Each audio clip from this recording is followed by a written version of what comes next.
और हमने उसको किसी बैटरी के साथ में जोड़ करके चार्ज करने की कोशिश की है। और ये हम अगर स्विच बंद करते हैं तो थोड़ी देर के लिए यहाँ करंट जाता है और वो करंट समय के साथ धीरे धीरे कम होता चला जाता है। ऐसा इस प्रकार का कुछ करंट बनता है। तो ये करंट कैसे बनता है जब यहाँ गैप है, ये प्रश्न था।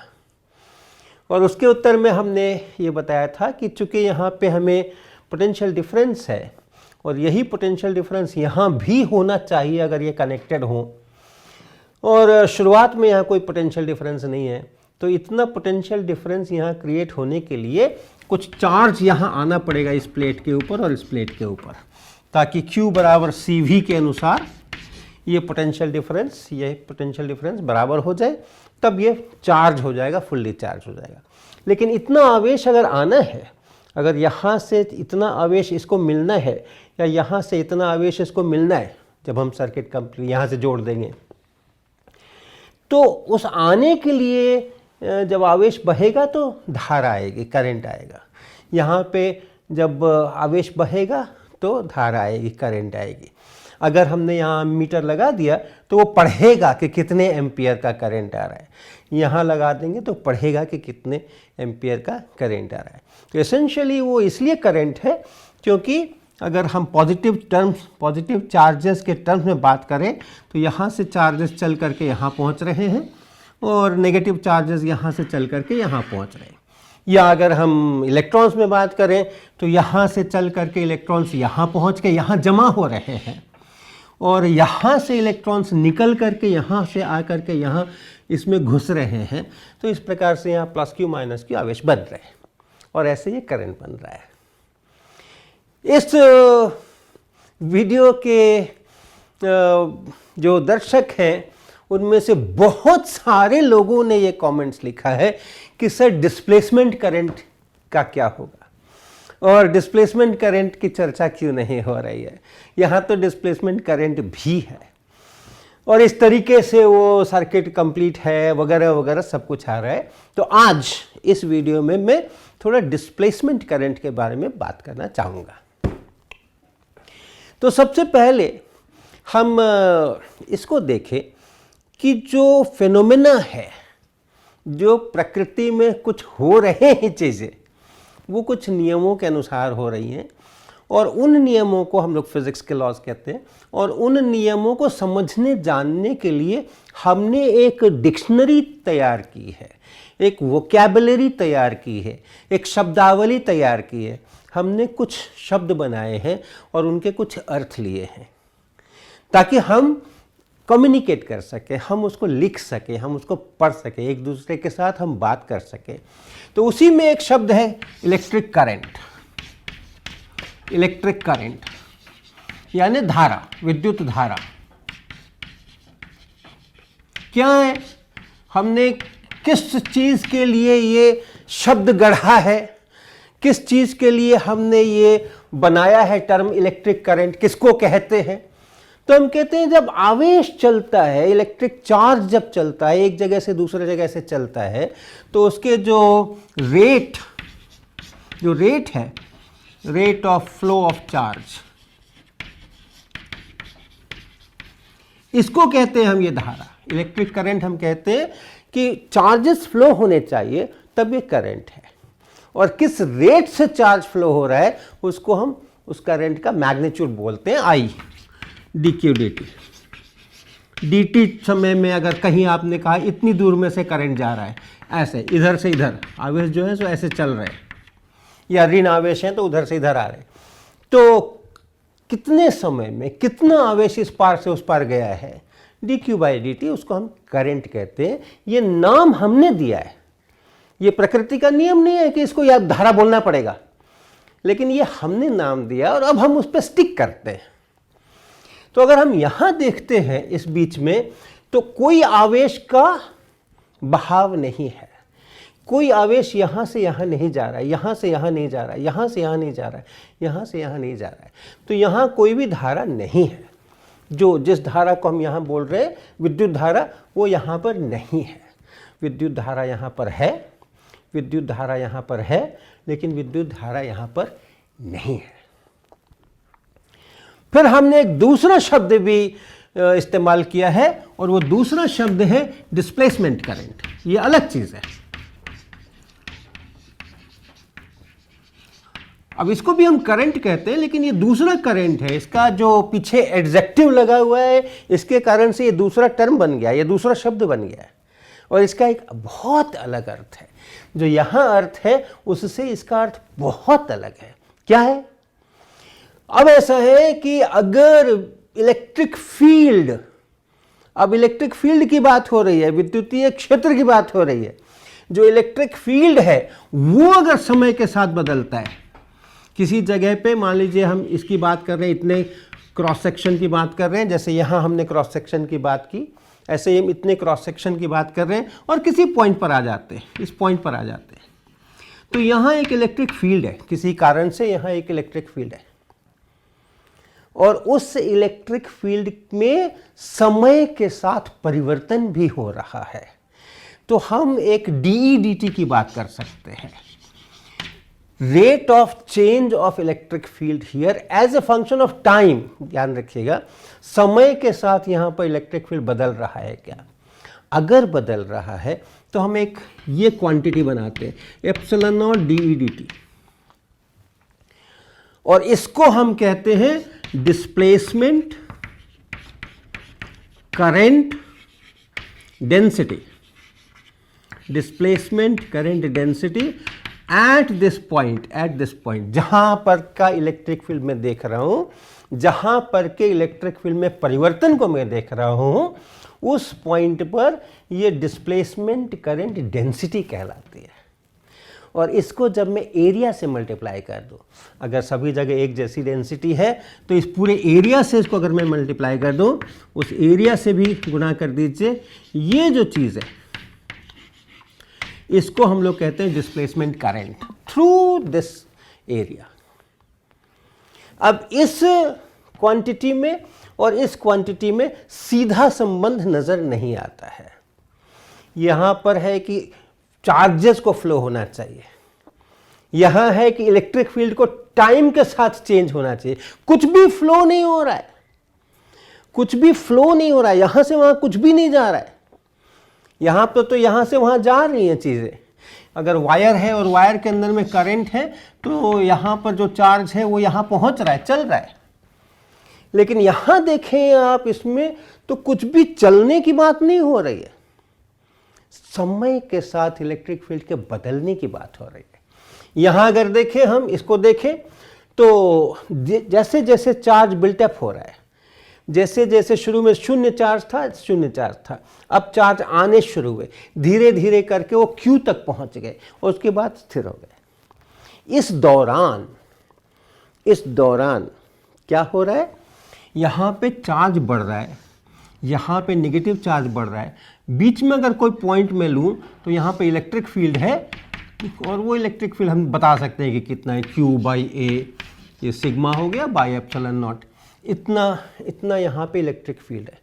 अब चूंकि ये चार्ज यहाँ समय के साथ बदल रहा है, Q समय के साथ बदल रहा है, तो E भी समय के साथ बदल रहा है, इलेक्ट्रिक फील्ड भी समय के साथ बदल रहा है।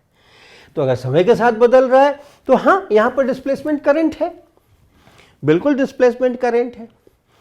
लेकिन इस करंट का और इस करंट का दोनों अलग अलग चीजें हैं। ये तो करंट जिसको हम इलेक्ट्रिक करंट कहते हैं वो चार्जेस के फ्लो को कहते हैं, यहाँ कोई चार्जेस का फ्लो नहीं है। लेकिन आप जरूर कर सकते हैं, आप dE/dt निकाल सकते हैं, किस रेट से यहाँ पे Q बिल्टअप हो रहा है तो उसके अनुसार ये इलेक्ट्रिक फील्ड किस रेट से बदल रहा है। फिर आप उसको एप्सिलॉन नॉट से गुना कर सकते हैं, फिर आपको उस एरिया से गुना कर सकते हैं और कह सकते हैं कि इस एरिया में से होकर इतना डिस्प्लेसमेंट करंट है। लेकिन आप ध्यान दीजिए, मान लो इस एरिया से हम बात कर रहे हैं तो हमने यहाँ से ये कर लिया, फिर यहाँ से हमने डिस्प्लेसमेंट करंट ID जिसको बोलते हैं वो लिख लिया, capital A epsilon not dE/dt ये भी लिख लिया हमने, अब क्या हो रहा है? यहाँ पे इलेक्ट्रिक फील्ड बढ़ रहा है, dE/dt है, डिस्प्लेसमेंट करंट है। ये इलेक्ट्रिक फील्ड यहाँ नहीं जा रहा है किसी भी टाइम पे आप देखोगे तो इस पूरे क्षेत्र के अंदर में, इस पूरे वॉल्यूम के अंदर में एक ही इलेक्ट्रिक फील्ड है, एक ही इलेक्ट्रिक फील्ड है। उस समय जितना Q है divided by A epsilon not. उस समय जितना Q यहां है, ये Q समय के साथ बढ़ रहा है। एक खास इंस्टेंट पर बात करो तो उस समय जितना यहां Q है उसके अनुसार ये इलेक्ट्रिक फील्ड है, और वही इलेक्ट्रिक फील्ड उतना ही यहां भी है, उतना ही यहां भी है, उतना ही यहां भी है, उतना ही यहां भी है, उतना ही यहां भी है, उतना हर जगह उतना ही है।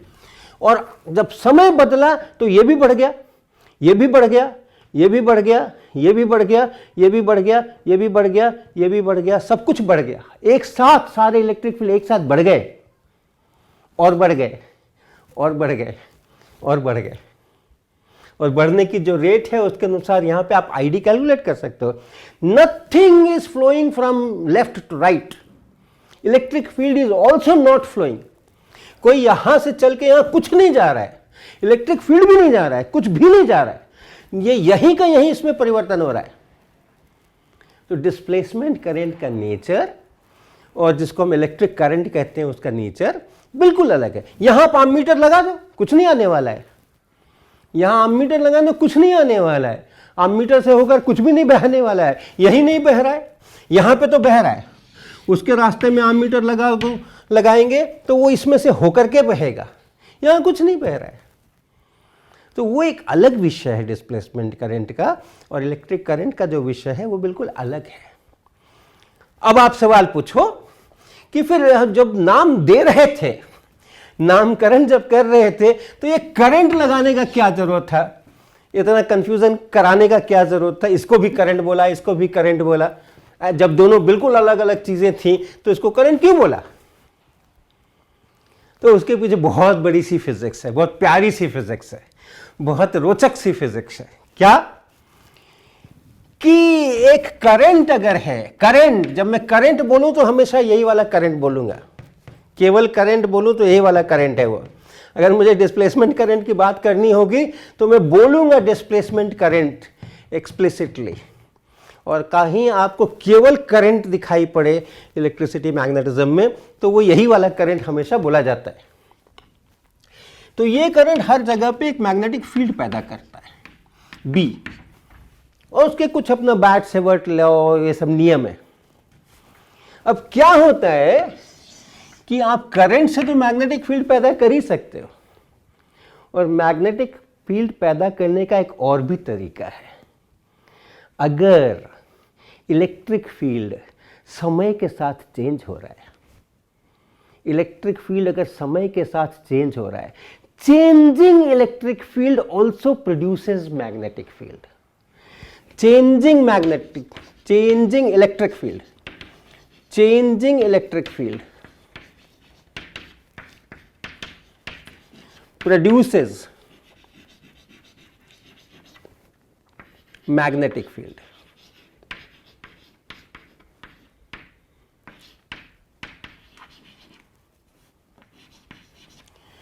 तो या तो आप करंट से पैदा कर लो मैग्नेटिक फील्ड, या इससे भी मैग्नेटिक फील्ड पैदा हो सकता है। ये बहुत प्यारी फिजिक्स है। ये मैग्नेटिक फील्ड पैदा करने के दो अलग अलग रास्ते हैं।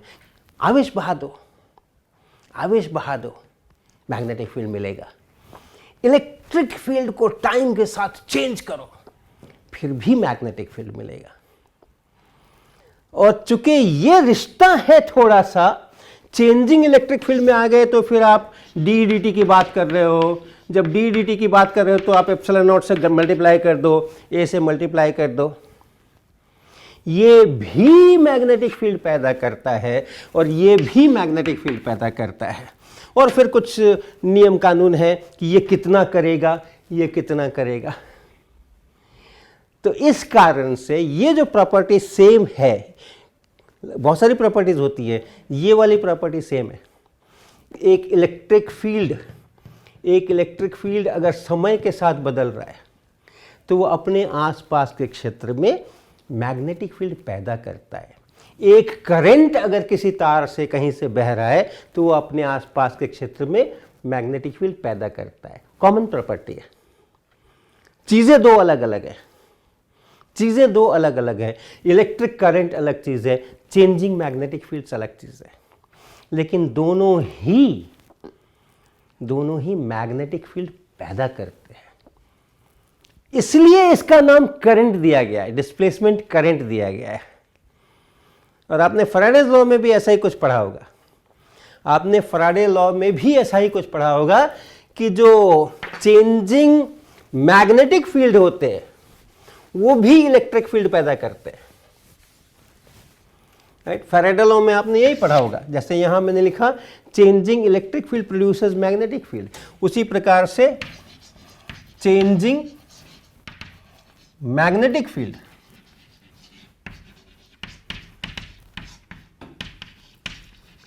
produces electric field. तो इलेक्ट्रिक फील्ड को भी प्रोड्यूस करने के दो रास्ते हो गए, electric charges produce magnetic this electric field,